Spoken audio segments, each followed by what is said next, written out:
আচ্ছা সবাই উপস্থিত?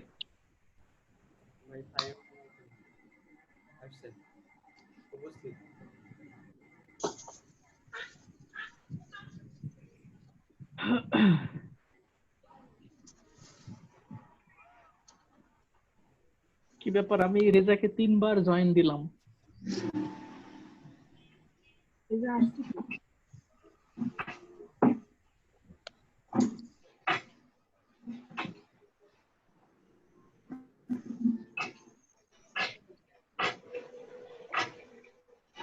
আচ্ছা দেখো, আমি কি শুরু করব?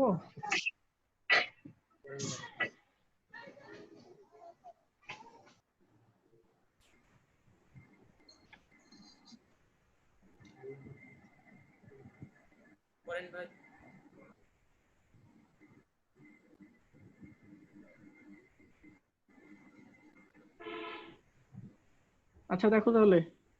আচ্ছা তাহলে এটা কি বোঝা গেছে যে আমরা কি করলাম, যে এখানে একটা নর্থ পোল, এখানে একটা সাউথ পোল, সবাই কি দেখতে পাচ্ছ? হ্যাঁ, তাহলে একটা নর্থ পোল একটা সাউথ পোল রেখে আমরা কি করলাম, এখানে এই যে চুম্বক ক্ষেত্র তৈরি করে ফেলছি, তাই না? আর চুম্বক ক্ষেত্র তৈরি হলে চুম্বক ফ্লাক্সের ডিরেকশনটা কোন দিকে হবে? নর্থ পোল থেকে সাউথ পোলে। তার মানে এবার বললো যে নর্থ পোল এই দিকে আছে, সাউথ পোল এই দিকে আছে, তাই না? তাহলে এই কুণ্ডলীটা যখন রোটেশন হবে তখন কি এই কুণ্ডলীর মধ্যে ফ্লাক্স কি হবে? প্রবেশ করা শুরু হবে। কিন্তু এই ফ্লাক্স কি সবসময় একই পরিমাণ ফ্লাক্স প্রবেশ করবে, না ফ্লাক্সের মান সব ভিন্ন ভিন্ন হবে কুণ্ডলীর ঘূর্ণনের উপরে ভিত্তি করে? আমি যেটা বলছি যে কুণ্ডলীটা তো ঘুরবে, তাই না? তো কুণ্ডলীর রোটেশন যখন হবে কত থেকে কত, 0 থেকে 360 ডিগ্রির মধ্যে, অর্থাৎ যখন একবার করে ঘুরবে তখন 360 ডিগ্রি করে কোণ উৎপন্ন করবে। তো কুণ্ডলীটা যখন ঘুরবে তখন তার মধ্যে কি ফ্লাক্সের পরিবর্তন ঘটবে না ঘটবে না? হ্যাঁ ঘটবে, কারণ কুণ্ডলীটা যখন দেখো তো, এই কুণ্ডলী আমি তোমাদেরকে বলছিলাম যে ফাই ইকাল টু কি ছিল, এ বি কস থেটা। যেখানে এটা ছিল কি ওই আয়তাকার কুণ্ডলীর ক্ষেত্রফল, বি ছিল আমাদের এই যে চৌম্বক ক্ষেত্র, আর থেটাটা কি ছিল, যে বলছিলাম এটা ক্ষেত্রফল ভেক্টর, তাই না? তাহলে এই কুণ্ডলীটাকে যদি এভাবে রাখি তাহলে ক্ষেত্রফল ভেক্টরটাকে আর মাছ থেকে দেখুন লম্বভাবে উপরের দিকে ক্রিয়া করছে, তাই কি না? তাহলে কুণ্ডলীটাকে যখন 90 ডিগ্রি ঘুরে যখন এভাবে নিয়ে আসবে তখন ক্ষেত্রফল কোন দিকে ক্রিয়া করবে? ভিতর দিকে, মানে এইভাবে ক্রিয়া করবে, তাই কি না? তখন দেখো ফ্লাক্সের মান ম্যাক্সিমাম ঢুকবে। ঠিক আছে, কিন্তু ওটা ছিল 0 ডিগ্রি, অর্থাৎ আমি তোমাকে বলছিলাম যে ক্ষেত্রফল ভেক্টরটা কি ছিল, যে কুণ্ডলীর তলের সাথে লম্বভাবে অবস্থিত। ঠিক আছে, আর এটা কিলো থেটা, তাহলে বলতে পারে যে যে পরিমাণ ফাই ঢুকছে বা ফ্লাক্স অতিক্রম করবে কুণ্ডলীর মধ্যে, সেটা টোটালটা কিসের উপর ডিপেন্ড করছে? থেটার উপরে ডিপেন্ড করছে। কেন? কারণ ওই কুণ্ডলীটা আয়তাকার কুণ্ডলীটার ক্ষেত্রফলটা ফিক্স। যে চুম্বক ক্ষেত্রটা আমি তৈরি করেছি এই কুণ্ডলীর মধ্যে সেটাও কিন্তু কনস্ট্যান্ট, কারণ আমি চুম্বক দুইটাকে স্থির রাখছি, তার মানে চুম্বক ক্ষেত্রটা কনস্ট্যান্ট হয়ে গেছে। কিন্তু কুণ্ডলীটা রোটেশন করার কারণে কি হচ্ছে, যে থেটার মানটা বারবার পরিবর্তন হচ্ছে। আর থেটার মান সাপোজ মনে করে যদি 0 ডিগ্রি হয় তাহলে ফ্লাক্সটা কত হবে? ফাই ইকাল টু ফাই, মানে ম্যাক্সিমাম হবে। অর্থাৎ যে পরিমাণ বলরেখা তার মধ্যে ঢুকতে পারে সবগুলো ঢুকতে পারবে। অর্থাৎ থেটা যদি 0 ডিগ্রি হয় তাহলে ফ্লাক্সের পরিমাণ কি ম্যাক্সিমাম হবে কিনা? হবে। আবার থেটা যদি মনে করে এবার যদি 30 ডিগ্রি হয় তাহলে ফাই ইকাল টু কত হবে? তাহলে এ বি কস 30 ডিগ্রি, মানে কি √3/2। তাহলে বলো তো মানটা কমে যাচ্ছে কিনা? কমছে। আবার মনে করো যে এটার মানে এবার মনে করো 60 ডিগ্রি, তাহলে কি হবে? ফাই ইকাল টু কত হবে? কস 60 ডিগ্রি মানে হাফ, তাহলে এ বি ভাগ এই যে 2, এটা আরো কমছে। মানে √3/2 মানে কত, যে 0.866 এরকম, তাই না? তাহলে 0.86 এবি, দেখো তো কমে যাচ্ছে কিনা। আহ, কমছে তো। যখন থেটাটা আমার 0 ডিগ্রি তখন ফাই ইকাল টু কি হচ্ছে? এ বি হচ্ছে। তাহলে এ বির সাথে যখন আমি এই পাশে এসে যখন দশমিক গুণ করছি তখন এ বির মান কমছে কিনা বলো তো? কমছে। এবার এ বির সাথে এবার কত গুণ করছে? 0.5 গুণ করছে, তাহলে এ বির মান কি আরো কমছে কি বলতো? আরো কমছে।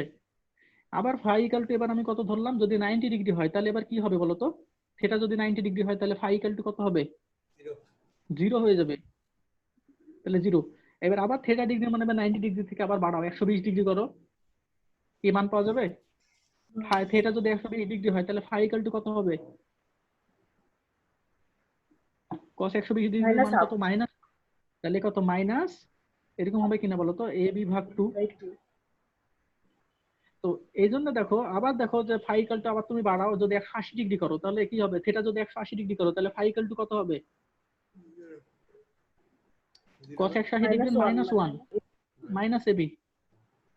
তাহলে এভাবে তুমি বাড়াও 180 ডিগ্রি আবার 270 ডিগ্রি, এভাবে যাতে একটা সর্বোচ্চ আমরা কত পর্যন্ত যাইতে পারি, 0 থেকে 360 ডিগ্রি পর্যন্ত যাইতে পারে। তাহলে এখন দেখো, তাহলে এই যে কুণ্ডলীটা যখন রোটেশন করছে, তখন সে কত 0 থেকে যখন 360 ডিগ্রি অতিক্রম করে, তখন তার ফ্লাক্সের পরিমাণ গুলো দেখো তো কতগুলো চেঞ্জ পাই আমরা। 0 থেকে 1 ডিগ্রির জন্য 1 হয়, মানে প্রতি ডিগ্রির জন্য তো চেঞ্জ হতে থাকে, কিন্তু আমরা ডিগ্রির মধ্যে কিছু মানগুলোকে ফিক্স করে বের করছি। দেখো যদি আমরা কি করি 0 ডিগ্রি করি তখন এবি পাই, 30 ডিগ্রি নিয়ে গেলে কি হয় যে তার চাইতে কমতে থাকে, 60 ডিগ্রি নিলে এই যে ভেরিয়েশন, আবার কি 90 ডিগ্রি 0, আবার এই যে ভেরিয়েশন। তাহলে যে প্রতি ক্ষেত্রে দেখো কুণ্ডলীটা যখন ঘুরছে প্রতি ক্ষেত্রে কিন্তু অটোমেটিক ওই কুণ্ডলীর মধ্যে ফ্লাক্সের কি অটোমেটিক কিন্তু পরিবর্তন হয়ে যাচ্ছে কুণ্ডলীটা ঘোরার জন্যই। এটা কি বুঝতে পারছো যে ফ্লাক্সের পরিবর্তনটা কিভাবে ঘটছে? হ্যাঁ, যে কুণ্ডলী ঘোরার সাথে সাথে কি হচ্ছে দেখো, ফ্লাক্সের কিন্তু চেঞ্জ হতে থাকছে। আর ফ্লাক্সের চেঞ্জ মানে কি, কুণ্ডলীর মধ্যে যে ফ্লাক্সের পরিবর্তন হচ্ছে, আর এই পরিবর্তনটাই তো কি করে, আবিষ্ট তড়িৎচালক ভোল্টেজ ইএমএফ তৈরি করে। তার মানে বুঝতে পারছি যে এই চুম্বক ক্ষেত্রটাকে যদি আমি স্থির রাখি আর এই কুণ্ডলীটাকে যদি আমি কোনো কিছুর মাধ্যমে যদি ঘুরাইতে পারি, তাহলে এখন বুঝতে পারছি যে এর মধ্যে দিয়ে ফ্লাক্সের পরিবর্তন ঘটছে। আর যেহেতু ফ্লাক্সের পরিবর্তন ঘটছে, সেহেতু কি হবে, এই কুণ্ডলীর এই দুই প্রান্তে কি হবে, ভোল্টেজের তৈরি হবে কিনা বলতো, এই দুই প্রান্তে কি হবে, ই এম এফ প্রডিউস হবে, ইএমএফ তৈরি হবে কিনা। এখন এই দুই প্রান্তের সাথে যদি আমি কি করি, রেজিস্ট্যান্স বা বাসা বাড়ির যে লাইট ফ্যান ট্যান বা বাসা বাড়ির মিটারের সাথে যদি কানেক্ট করে দিই, তাহলে কি হবে, বাসা বাড়ির বিদ্যুৎ প্রবাহিত হতে শুরু করবে। কিন্তু এখানে আর কিছু ব্যাপার আছে, যে আমরা এই বিদ্যুৎটাকে সরাসরি নিতে পারি না। ঠিক আছে, বিদ্যুৎকে নিতে হলে আমাদেরকে কিছু মেকানিজম করতে হয়। সেই মেকানিজমটা কি, যে এই যে কুণ্ডলের এই পয়েন্ট আর এই পয়েন্ট, দুইটা টার্মিনাল আছে না, দুইটা প্রান্ত, তো এই প্রান্তের সাথে আমাদেরকে যেটা ইউজ করতে হয় সেটাকে বলা হয় রিং স্লিপ বা স্লিপ রিং।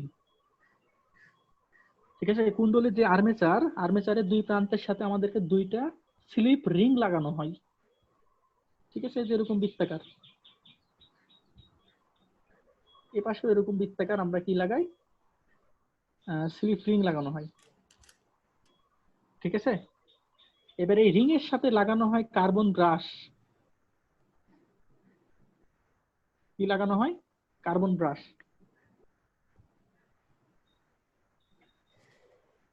তাহলে এটাকে বলছে C1, এটা হচ্ছে C2, এটা হচ্ছে B1 ব্রাশ 1, আর এটা কি B2। ওকে, এবার কি করা হয়, এই ব্রাশের সাথে আমাদের এই যে বাসা বাড়ির যে দুইটা তার আমরা বের করি কিনা বলতো, এই ব্রাশের সাথে কি করা হয়, যে বহির্বর্তনী বাসা বাড়ির যে বর্তনী, সেটাই যেভাবে কানেক্ট করে দেওয়া হয়। এটাই হলো আমাদের একটা জেনারেটর। এখন আরেকটা জিনিস জিনিস সেটা কি, ঘূর্ণন অক্ষ। একটা ঘূর্ণন অক্ষ তো থাকবে, তাই না, একটা ঘূর্ণন অক্ষ থাকে, যে অক্ষটাকেই তো ঘোরাতে হয়। মানে কুণ্ডলীটাকে যে আমি ঘোরাবো, এই ঘূর্ণন অক্ষটা কি হয়, এই কুণ্ডলীর সাথে কি করে আহ, লাগানো থাকে, কিন্তু সরাসরি না। এই মানে এমন একটা এর ভিতরে মাঝে কি থাকে, অন্তরিত পদার্থ থাকে, মানে যে পদার্থটা তড়িৎ কুপরিবাহী, একটা তড়িৎ কুপরিবাহী মাঝে দিয়ে এই ঘূর্ণন অক্ষের সাথে এই কুণ্ডলীটাকে কি করে লাগানো থাকে। এর আমরা কি করি, যে এই যে ঘূর্ণন অক্ষকে যদি আমি ঘুরাইতে পারি, তাহলে আমাদের কি হলো, এই কুণ্ডলীটাকে ঘোরানো হলো কিনা বলতো। কারণ এই ঘূর্ণন অক্ষের সাথে তো কুণ্ডলীটা লেগে থাকে। হ্যাঁ, তো এখন প্রশ্ন হচ্ছে যে আমরা এই যে C1 C2 অর্থাৎ এই যে স্লিপ রিং, তারপরে কার্বন ব্রাশ, এগুলো কেন আমরা ইউজ করতে লাগলাম, বা কেন বা ইউজ করলাম, আর এগুলোর কাজটা কি। তো এটা মনে রাখো যে এই যে আমাদের এখানে যে স্লিপ রিং আমরা ইউজ করছি, এটা কি করে, এই দণ্ডের সঙ্গে একদম ডিরেক্টলি, দণ্ডের সঙ্গে কি বললাম, খুবই শক্তভাবে ডিরেক্টলি সরাসরি কানেক্ট থাকে, খুবই শক্তভাবে কানেক্ট থাকে। তার মানে এই দণ্ডের সাথে স্লিপ রিংটা কি থাকে, খুবই শক্তভাবে কানেক্ট থাকে। এই স্লিপ রিং কিন্তু অবশ্যই ধাতব পদার্থের তৈরি।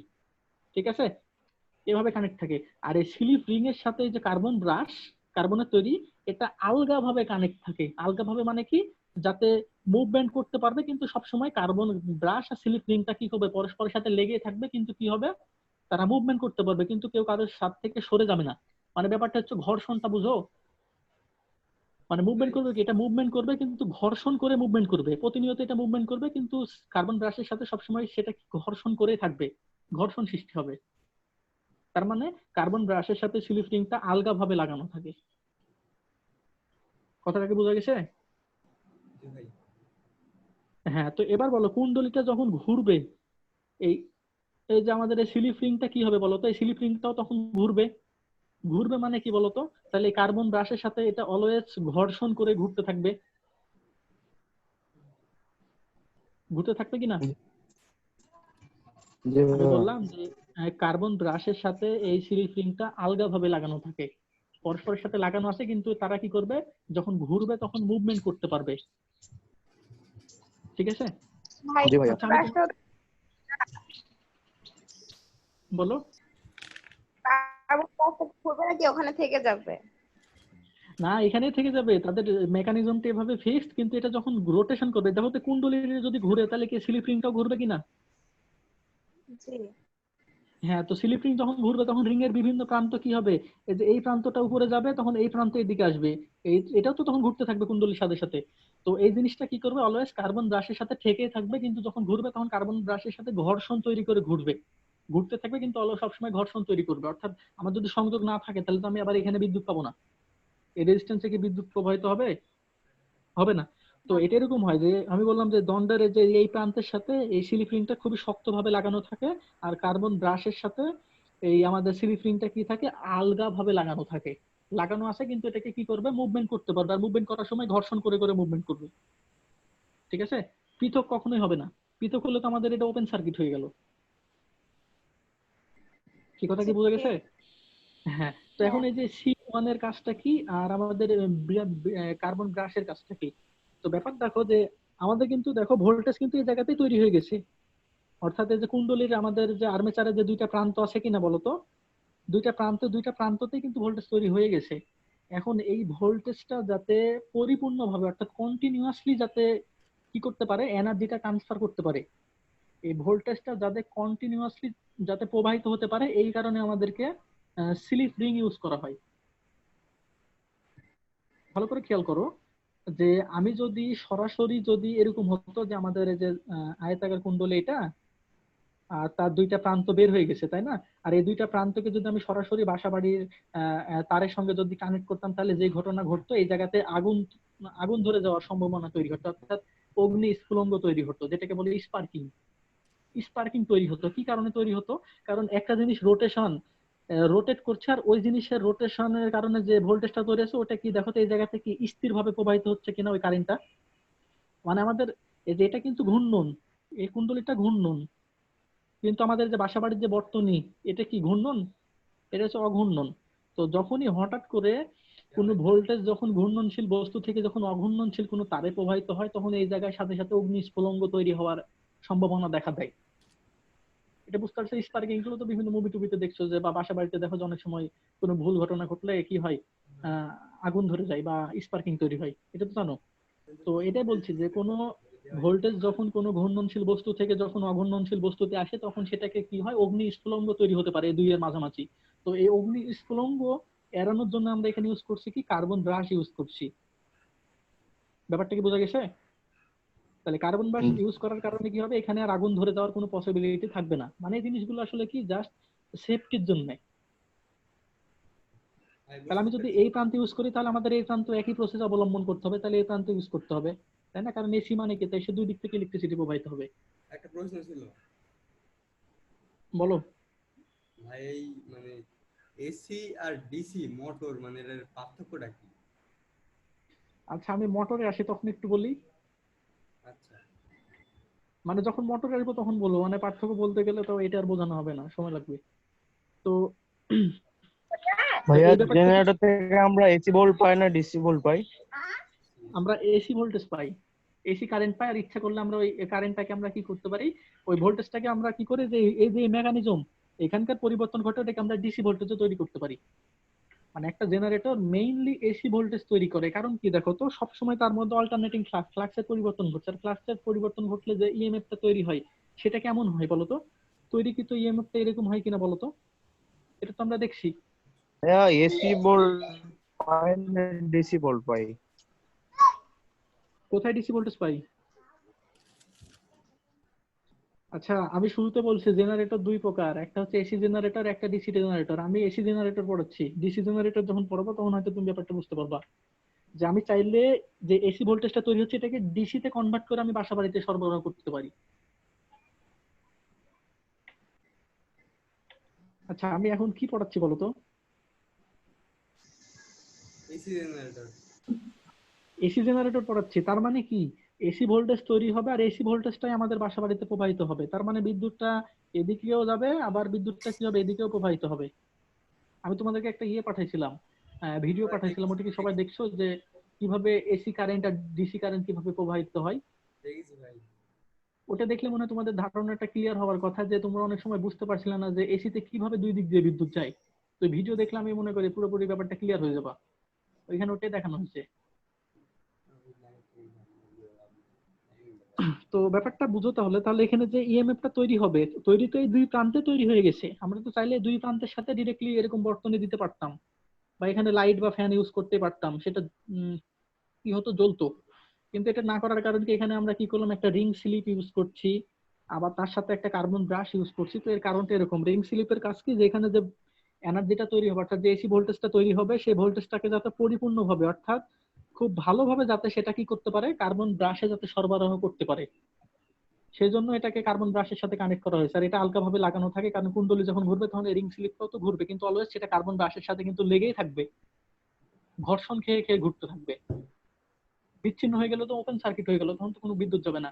আর এই ব্রাশটা কানেক্ট করার কারণ কি, আমি একটু আগে বললাম যে কোনো কিছু কোনো ভোল্টেজ যদি রোটেটিং অর্থাৎ ঘূর্ণনশীল কোনো ডিভাইস থেকে ভোল্টেজ যখন কোনো স্থির ডিভাইস, যে বাসাবাড়ির সার্কিটের তারগুলো তো এগুলো স্থির, এগুলো তার ঘূর্ণনশীল না কুণ্ডলীর মতো।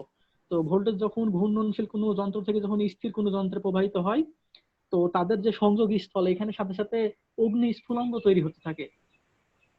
তো এই অগ্নি স্ফুলঙ্গকে এড়ানোর জন্য এখানে আমরা এই কার্বন ব্রাশটা ইউজ করছি। তার মানে এবার দেখো আমাদের ভোল্টেজটা খুব ভালোভাবে ট্রান্সফার হচ্ছে কি কারণে, রিং স্লিপের জন্য। আর কার্বন ব্রাশের কারণে কি হচ্ছে, অগ্নি স্ফুলঙ্গ আর তৈরি হচ্ছে না। তার মানে যে এনার্জিটা পাবো এটা কি হবে, এখন এই যে প্রবাহিত হতে থাকবে, তাই না? যেহেতু এটা এসি সেহেতু কি হবে, তো দুই দিক থেকে বিদ্যুৎ প্রবাহিত হবে। তাহলে ব্যাপারটা কি এবার বোঝা গেল যে আমাদের এসি জেনারেটরটা কিভাবে কাজ করে। এখন এই কুণ্ডলীটাকে ঘোরাই আমরা কিভাবে? এই যে তোমরা শুরুতে বললা যে ডিজেল চালাই, ডিজেল দিয়ে ওর ভিতরে তো একটা ইঞ্জিন থাকে। ওই ইঞ্জিনটা তখন কি, এই কুণ্ডলী যদি মানুষ যদি হাত দিয়ে ঘুরাইতে পারতো তাহলেও কি হতো, তাও ভোল্টেজ তৈরি হতো। ও হবে না কেন, কারণ কন্ডিশন কি, চুম্বক ক্ষেত্রের মধ্যে কুণ্ডলীটাকে ঘোরাতে হবে, কিন্তু হাত দিয়ে কি ঘোরানো সম্ভব? তো ওটাকে আমরা কি করছি, আরেকটা ইঞ্জিনের সাথে কানেক্ট করে দিয়েছি। ওই ইঞ্জিনে যখন আমরা ফুয়েল দিই, ইঞ্জিন তখন কি করবে, এই যে এই দণ্ডটাকে ঘোরাবে। আর এই দণ্ড ঘোরানো মানে কুণ্ডলীটা চুম্বক ক্ষেত্রের মধ্যে ঘুরতে থাকলো। আর কুণ্ডলীটা যখন চুম্বক ক্ষেত্রের মধ্যে ঘুরতে থাকবে, তখন এই যে আমাদের বাসা বাড়িতে এই যে দুইটা তার বের করবো, যে বাসা বাড়ির মিটারে কানেক্ট করে দেবো, তখন ওই বাসা বাড়িতে ইলেকট্রিসিটি প্রবাহিত হতে থাকবে। ব্যাপারটা কি বোঝা গেছে? জি ভাই। এটা ছিল আমাদের এসি জেনারেটর। ওকে। আর এবার যদি ডিসি জেনারেটর যদি আসি, তো একই জিনিস, খালি একটু পার্থক্য। এই জায়গায় যে আমরা যে রিং স্লিপটা ইউজ করছি, তাই না, এই জিনিসটার নাম রিং স্লিপ। তো রিং স্লিপের জায়গায় শুধু আমাদেরকে কমিউটেটর ইউজ করতে হবে। কমিউটেটর এটা হচ্ছে ধাতব পদার্থের তৈরি অর্ধবৃত্তাকার একটা পাত, মানে ধাতব পদার্থের তৈরি অর্ধবৃত্তাকার পাত, এটাকে বলা হয় কমিউটেটর। তো এখানে রিং রিং স্লিপের জায়গায় আমরা কমিউটেটর ইউজ করব। আর কমিউটেটর ইউজ করার ফলে আমরা কি পাই, এখানে সরাসরি আমরা ডিসি ভোল্টেজ পেয়ে যাব। ঠিক আছে, তো ডিসি ভোল্টেজ কেন পাবো কমিউটেটর ইউজ করার জন্য, এটা হচ্ছে কমিউটেটর যেভাবে কানেক্ট করা হয় সেটা একমুখী কারক হিসেবে কাজ করে। তো দেখো আমি যদি ফিগারটা ড্র করি, তো ব্যাপারটা এরকম হয় যে এটা আমাদের যে চুম্বক, দুই মেরু দিয়ে আমরা চুম্বক ক্ষেত্র তৈরি করে দিলাম। আর এটা হচ্ছে আমাদের আর্মেচার, আর্মেচারের দুইটা প্রান্ত। কি সবাই কি এসি জেনারেটরের ব্যাপারটা কি বুঝতে পারছো? ভাই বুঝতে পারছি। ভাই এসি জেনারেটর থাকার হ্যাঁ, মানে ওখানে একমুখীকরণ কিছু লাগায় দেওয়া যায়, মানে ডায়োডের মতো কিছু, তাহলে হ্যাঁ, হবে না? তোমরা পড়ছো যে ডায়োড কি করে বলো তো, রেকটিফায়ার বা একমুখী কারক হিসেবে কাজ করে। আমরা তো এখানে ডায়োড লাগাইতে পারি না, ওগুলো তো ইলেকট্রনিক ডিভাইস। এখানে যে ভোল্টেজ তৈরি হয় ওগুলো তো ডায়োড সাথে সাথে পুরো ছাই হয়ে যাবে, তাই না? ডায়োড ব্যবহার করে আমরা কত ভোল্টেজ বলো তো, সর্বোচ্চ 5 ভোল্ট, 10 ভোল্ট, 20 ভোল্ট, সর্বোচ্চ 30-35 ভোল্ট ইউজ করতে পারি। কিন্তু এখানে তো ভোল্টেজ গুলো আমাদের বেশি, 100, 150, 200 ভোল্ট প্রডিউস হয়। তো ডায়োড ইউজ করতে তো পারবো না, তার মানে অবশ্যই তাহলে ডায়োডের চাইতে যদি আরো কিছু শক্তিশালী থাকে যেটা একমুখী কারক হিসেবে কাজ করে, সেটা আমরা ইউজ করতে পারি। তাহলে সেটা একমুখী প্রবাহ সরবরাহ করবে। তো এখানে যেটা ইউজ করা হয় কমিউটেটরের সাথে রিং স্লিপ লাগানো থাকে না, থাকে কি, মানে এই দুই প্রান্তের সাথে কমিউটেটর লাগানো থাকে। তো কমিউটেটরটা কি, আমি বললাম যে ধাতব পদার্থের তৈরি অর্ধবৃত্তাকার অর্ধবৃত্তাকার কি পাত, এটা ব্যাপারটা এরকম। ঠিক আছে, এই যে এটাকে বলছি আমরা কমিউটেটর। ওকে, দেখো তো। আর এই কমিউটেটরের সাথে দেখো, এই কমিউটেটরটা এই দুই প্রান্তের সাথে খুবই শক্তিশালী ভাবে মানে যুক্ত থাকে আর কি। এটা তো ধাতব পদার্থ, এটাও তো ধাতব পদার্থের তৈরি আমাদের এই যে আয়তাকার কুণ্ডলীটা, যেটা আর্মেচার, তো খুব ভালোভাবে শক্তিশালী ভাবে যুক্ত থাকবে। তার মানে কমিউটেটরটা মুভমেন্ট করবে, কিন্তু কমিউটেটরের সাথে আবার কি করবে, এই যে কার্বন ব্রাশ, এটা আলগা ভাবে যুক্ত থাকে। কি থাকবে বলতো, আলগা ভাবে যুক্ত থাকবে। আর কার্বন ব্রাশের সাথে কি করব, এই যে আমাদের বহির্বর্তনী, বাসা বাড়ির যে বর্তনী, এটা আমরা কি করবো, এই যে কানেক্ট করে দেব। তাহলে এটা হয়ে গেল কি আমাদের বলতো, ডিসি জেনারেটর। এখন এই কমিউটেটরের কাজ কি, এখন বলো যে কমিউটেটরটা কি আলগা ভাবে এই ব্রাশের সাথে যুক্ত থাকে, তাই না? তো এই আমাদের এই কুণ্ডলীটা যখন 180 ডিগ্রি ঘুরবে তখন কি হবে বলতো, এই কমিউটেটরটা এই পাশে আসবে আর এই কমিউটেটরটা এই পাশে যাবে কিনা, খেয়াল করো তো। যাবে। হ্যাঁ, কারণ এই ক্ষেত্রে যখন আমি একটা রিং স্লিপ লাগাইছিলাম, তার কারণে কি হতো, 180 ডিগ্রি ঘুরলেও কিন্তু যাওয়ার কোনো পসিবিলিটি ছিল না, ওটা টোটালটাই বৃত্তাকার ছিল। তার মানে এর যে কোনো এক প্রান্তের সঙ্গে কানেক্ট হয়ে যেত, কিন্তু এখানে দেখো সেই প্রসেসটা নাই। ব্যাপারটা এরকম, যেমন ভাবে কানেক্ট করছি যে কুণ্ডলীটা যখন 180 ডিগ্রি ঘুরবে তখন এটা কি করবে, এই কমিউটেটর টেপ পাশে আসবে আর এই কমিউটেটর টেপ পাশে শেষ সঙ্গে লাগবে, তাই কিনা? তো যখন মাঝামাঝি সময়টা কি একটা গ্যাপ থাকবে কিনা, থাকবে। থাকবে। গ্যাপের বিদ্যুৎটা আমরা পাই না, ওই গ্যাপের কারণে কি হয়ে যায়, শর্ট সার্কিট হয়ে যায়। তো যখন যখন যেই যেই অবস্থায় তারা সংযোগ থাকবে ওই অবস্থায় তো ইলেকট্রিসিটি প্রবাহিত হবে। তার মানে যখন যেই মুহূর্তটা কি হচ্ছে, যে মুহূর্তের সময়ে এই কমিউটেটরটা এই পাশে এসে যুক্ত হচ্ছে আর এই কমিউটেটরটা সেই পাশে যুক্ত হচ্ছে, ওই সময়টা তো এটা ওপেন সার্কিট হয়ে যাচ্ছে, মানে ওই সময় তো আর সংযোগ থাকছে না। কথাটা কি বুঝতে পারছো কি? হ্যাঁ, তো ওই সময়ের জন্য আমরা বিদ্যুৎ পাই না। তাহলে আমাদের যে বিদ্যুৎটা পাই তাহলে সেটা নেচারটা কেমন হবে? তাহলে বলো, তাহলে এই দুই প্রান্ত যে ভোল্টেজটা তৈরি করছে, সেই ভোল্টেজটা যদি, সেই ভোল্টেজ তলো এরকম, তাই কিনা বলতো, এরকম।